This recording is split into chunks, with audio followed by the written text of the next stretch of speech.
राधे राधे। बहुत लोग शंका करते हैं कि रावण के 10 सिर कैसे हो गए। ये रावण किसका पुत्र है, 10 सिर कैसे हुए, बड़ा इसमें लोग शंका करते हैं। तो ब्रह्मा जी के पुत्र हैं पुलस्त्य महाराज, और पुलस्त्य महाराज के विश्रवा नाम का पुत्र हुआ। एक बार की बात है, और विश्रवा के महाराज रावण हुए, लंकाधिराज रावण। कहने का मतलब है ये ब्रह्मा जी के बहुत करीबी है रावण, कोई साधारण नहीं है। कैसे पैदा हुआ? एक बार की बात है, विश्रवा मुनि ब्राह्मण थे ही और पंडिताई का काम करते थे। विवाह हुआ नहीं। दैव योग से पहले ऐसा होता था, बहुत लोग बिना विवाह के ही रह जाते थे। तो विवाह हुआ नहीं, और जब विवाह हुआ नहीं तो अपना पंडिताई करते, पंडिताई करके जीवन यापन करते। एक बार एक धोबी था, वो विश्रवा महाराज के वस्त्र धोता था। उसके यहाँ कन्या का जन्म हुआ। धोबी आया और विश्रवा महाराज को प्रणाम किया। महाराज, आप घर चल करके बिटिया का जन्म हुआ है और उसका नामकरण संस्कार कर दो, ये हम लोगों की इच्छा है। हम आपकी सेवा जिंदगी भर करते रहेंगे और करते हैं, हम आपके सेवक हैं। विश्रवा महाराज ने सोचा कि अपना सेवक है, चलो इसके यहाँ जाकर के मुहूर्त इत्यादि विचार लेंगे। पत्रा बगल के नीचे दाबा और कहा तुम चलो, बस हम आ गए। धोबी आगे आगे चला गया, घर पर पहुंचा। उसने अपना तैयारी शुरू कर दिया कि महाराज आ रहे हैं तो बैठने के लिए बढ़िया से व्यवस्था कर दें। पहुंच गया, और इधर विश्रवा ऋषि जैसे पहुंचे, धोबी के गांव के किनारे जैसे पहुंचे, गांव के बाहर देखा काले काले कपड़ा पहने एक स्त्री, सर पूरा ढके, मुंह पूरा ढके है, और हाल रही ऐसे ऐसे हिलती है और रो रही है। विश्रवा का तुम कौन, यहां क्यों रो रही, तुम कौन हो? उसने कहा भाभी। कहा भाभी मतलब? कहा होनहार ना, होनहार भाभी प्रबल, मैं प्रबल भावी हूं। अच्छा तुम भावी हो, तो बताओ का भावी है? तो उस भावी ने कहा महाराज, जहां आप जा रहे हो नामकरण करने, जिस कन्या का नामकरण करने जा रहे हो उसी से तुम्हारा विवाह होगा। महाराज बोले क्या, इस धोबी की कन्या से हमारा विवाह? हाँ महाराज, इसी से तुम्हारा विवाह होगा। अब तो विश्रवा महाराज के कान खड़े हो गए। एक तो मैं इतना एजेड, इतनी हमारी उम्र हो गई, और कन्या आज पैदा हुई वो भी धोबी की, उससे मेरा विवाह होगा? हाँ महाराज मैं भाभी हूं। इतना कहा, भाभी अंतर ध्यान हो गई, चली गई। अच्छा होनी जो होनहार है वो तो हो करके रहेगा। होनहार भावी प्रबल, वो बहुत प्रबल होता तो हो करके रहेगा। आज महाराज पहुंचे। महाराज ने सोचा इसके साथ मेरा विवाह किसी प्रकार से न हो तो अच्छा रहेगा। धोबी क्या पहुंचे, धोबी ने बढ़िया बिछौना बिछाया, बैठे, पत्रा निकाला। अरे राम राम, ये तो गंड मूल में पैदा हुई है, अगर ये बच जाएगी तो हम नहीं जानते 3 दिन में तुम्हारा पूरा वंश नाश हो जाएगा। 3 दिन में तुम्हारा पूरा वंश नाश हो जाएगा, हम नहीं जानते। तो हम चाहते हैं धोबी जी आपका वंश नष्ट न हो।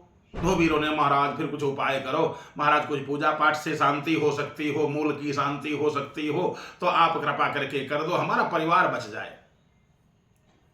विश्रवा ऋषि बोले देखो एक बात बताऊं मैं, अगर ये बालिका मर जाए तो तुम्हारा परिवार बच जाएगा, बच्चे तो और हो जाएंगे, और भी 1-2 दिन की जन्मी हुई बच्ची है, ये मर भी जाएगी तो इतना कोई बात नहीं है। अरे महाराज बिटिया को भी मारे तो कैसे मारे, पाप लगेगा। गाने नहीं, अगर बच जाएगी तुम्हारा परिवार पूरा नष्ट होगा। धोबी रोने लगा, धोबी रोने लगी। विश्रवा ऋषि बोले अगर तुम यह न कर सको तो हमको एक चाकू दे दो, चाकू दे दो और हम इसको मार दें। हम चाहते तुम्हारा किसी प्रकार से वंश बच जाए। अब विश्रवा सोच अपने विषय में रहे हैं कि किसी प्रकार से इससे मेरा विवाह न हो, मर जाएगी तो विवाह नहीं होगा, हमको एक चाकू ले आओ। तुम हमारे जजमान हो, हमारी सेवा करते हो, और जजमान का हित करना यह परम कर्तव्य हमारा है, परम धर्म है। रोता वो धोबी बेचारे ने, उसने दे दिया चाकू, बिटिया दे दिया, उसके कई चाकू मारा। विश्रवा ऋषि ने कई चाकू उसके मारे। और चाकू मार करके एक कपड़े में लपेट करके और बहा दिया। कहा लो हम ही बहा भी देंगे। गए नदी में बहा दिया, और नदी में जब बहा दिया, अब देखो भगवान की लीला देखो। जिसको भगवान बचाना चाहते हैं, हमारे शास्त्रों में लिखा आरक्षितम तिष्ठति दैव रक्षितम, जिसकी कोई सुरक्षा नहीं करता उसकी परमात्मा सुरक्षा करते हैं। और सुरक्षितम दैव हतम विनश्यति, और जिसको परमात्मा चाहता नहीं दुनिया उसकी सुरक्षा करे तो कोई सुरक्षा नहीं कर सकता। बालिका को बहा दिया। एक महात्मा जी स्नान कर रहे थे, एक वस्त्र में लिपटी हुई वो कन्या बहती हुई जा रही थी। महाराज ने इसे देखा, उसमें कुछ खून के दाग जैसे थे, खींचा, देखा उसके अंदर एक बालिका, उसकी श्वास चल रही है। महाराज ने उसको उठाया, आश्रम पर लाए, कोई संतान थी नहीं, विवाह किया नहीं था। उस बालिका को देखा, मोह आ गया, दया आ गई। उस बालिका को सुंदर बढ़िया औषधियां लाए, जंगल में बढ़िया औषधियां होती थी, औषधियां लाए और ला करके उन घाव पर लगाया। सब घाव एकदम बढ़िया कुछ दिन में पूरे हो गए। दूध ले आए बढ़िया सुंदर, रुई के फाहा से उसको पिलाया। बालिका होनहार की बात, भगवान की कृपा, वो बालिका धीरे धीरे बड़ी हो गई, खा पी करके बड़ी हो गई, सयानी हो गई, विवाह के लायक हो गई। विवाह के जब लायक हुई, एक दिन की बात, एक राजा साहब शिकार खेलते हुए आए और प्यास लगी, महाराज के आश्रम में गए, पानी उस बालिका ने पिलाया, उसी बालिका ने पानी पिलाया। और जब जल पी लिया महाराज ने, तो महात्मा जी बोले, महाराज आप कहाँ के राजा हो? उन्होंने कहा मैं, अरे बस महाराज आपके आश्रम में आ गया हूँ, पानी की इच्छा थी, आपकी इस पुत्री ने पिला दिया, आपकी हम क्या सेवा करें? महात्मा बोले ये बिटिया हमारी है, इसका कहीं विवाह करवा दो, इसके लायक कोई वर हो, मैं भी ब्राह्मण हूँ, और कोई ब्राह्मण बालक मिल जाए तो बहुत अच्छी बात है। राजा साहब ने कहा नहीं चिंता न करो महाराज, हम अवश्य खोजेंगे। महाराज एक दिन कहीं घूमते घामते जो है पहुंच गए, बिसरवा महाराज मिल गए।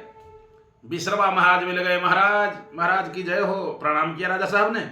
बिसरवा ने आशीर्वाद दिया। बिसरवा पंडित जी से राजा साहब ने कहा विवाह करना चाहते हो? अच्छा, किसी का विवाह न हुआ हो इससे कहो विवाह करना चाहते हो, 2-4 किलोमीटर साथ में चलेगा। विवाह ऐसी चीज है, हो जाए तो आफत और ना होए तो मुश्किल। ये ऐसा लड्डू है जो खाए सो पछताए, ना खाए तो पछताए।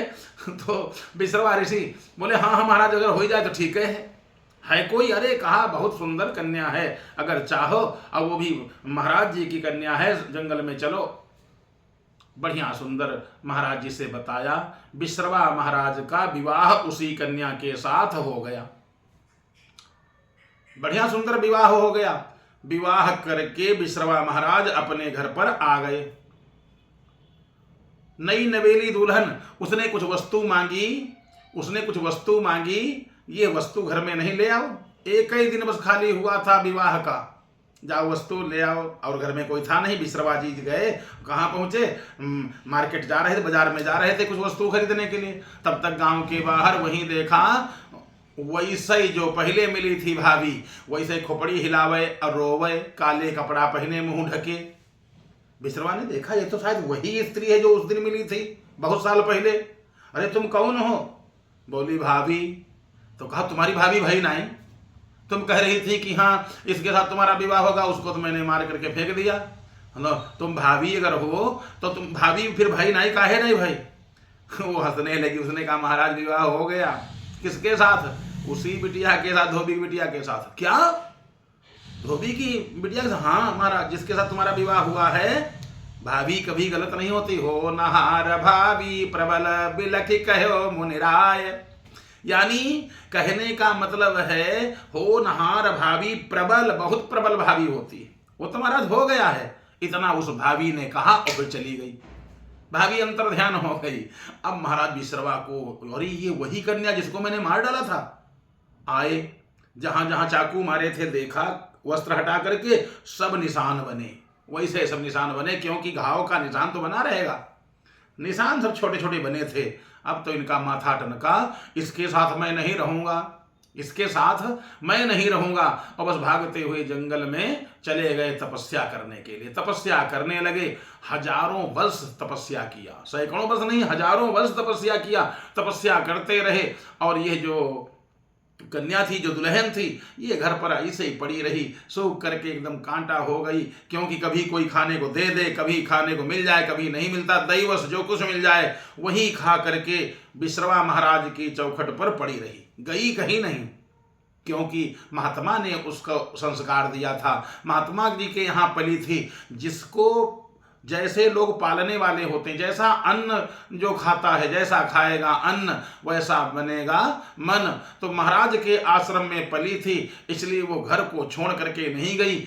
अगर पति के घर को छोड़ करके चली जाए तो बड़ा पाप लगता है, और पति अगर पत्नी को छोड़ दे तो पति को पाप लगता है। ऐसा नहीं, दोनों के सुंदर नियम हैं। यदि कोई ऐसा अपराध करता है तो महान पाप लगता है। तो आज जो बिश्रवा की पत्नी तो नहीं गई, बिश्रवा महाराज तपस्या करने लगे। कभी कभी लोग कहते हैं मैं पूजा कर रहा हूं, पूजा में भी अपराध है। गलत काम करके कोई जाए और पूजा करने लगे तो क्या फल मिलेगा। बिश्रवा महाराज बढ़िया सुंदर पूजा करते हैं। एक दिन की बात, जंगल में एक राजा साहब शिकार खेलने के लिए आए थे। बहुत तेज प्यास लगी, राजा रानी दोनों थे। दोनों राजा साहब वहीं पर गिर पड़े, मूर्छित हो गए, और होश आया तो कहा रानी साहब कहीं से जल ला करके पिला दो, कहीं से जल ला करके पिला दो। रानी साहब बोली महाराज कहाँ जाएं, यहां कुछ दिखाई तो दे नहीं रहा। राजा साहब बोले वो महात्मा बैठा है ना, वो देखो महात्मा जी बैठे हैं, उनके पास कमंडल है, कमंडल में जल जरूर होगा। ये कौन थे? वही बिश्रवा महाराज। रानी साहब ने देखा, रानी साहब तपस्वी थी, सती थी। महाराज इसका जल मत पियो, प्राण भले चले जाएं। प्राण चला जाएगा कोई दिक्कत नहीं है, दोबारा जन्म हो जाएगा। अगर इसका जल पी लिया तो नरक चले जाओगे, दोबारा जन्म होना भी मुश्किल हो जाएगा, सब सुकर्म नष्ट हो जाएंगे। महाराज ठीक नहीं, इसका जल मत पीना। यह बात जैसे सुना बिश्रवा महाराज ने पूजा पाठ बंद कर दिया और आ गए, दौड़ करके आए। महाराज आप, महारानी आप कह रही हो हमारा जल क्यों अशुद्ध है?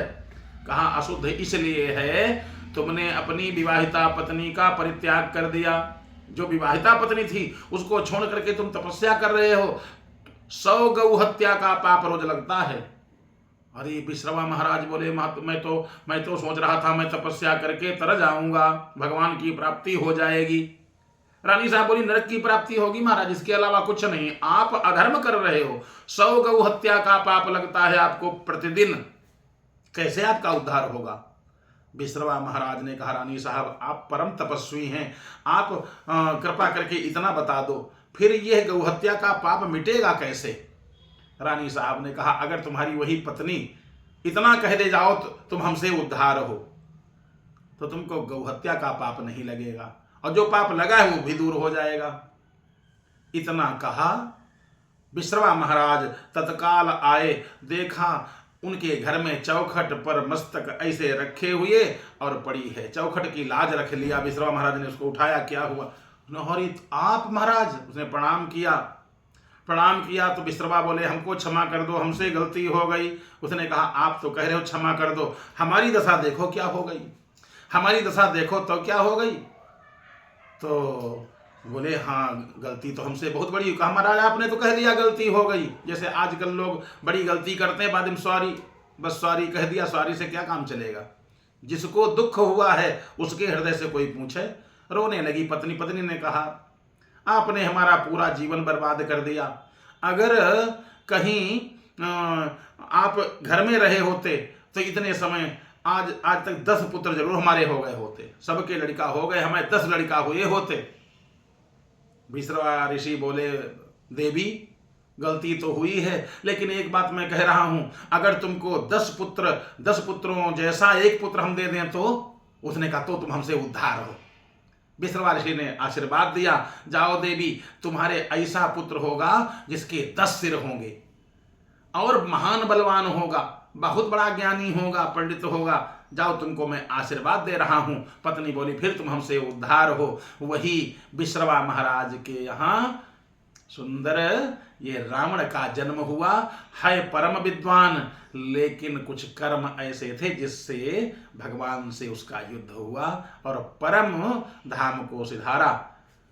उसको ज्ञान तो था, लेकिन ज्ञान जीवन में कब उतारा? ज्ञान ज्ञान अगर है जीवन में न उतारा जाए तो ज्ञान वही भार बन जाता है। लेकिन फिर भी हम कहते धन्य है वो जो जिसने परमात्मा को प्राप्त कर लिया। राधे राधे। जय श्री राधे।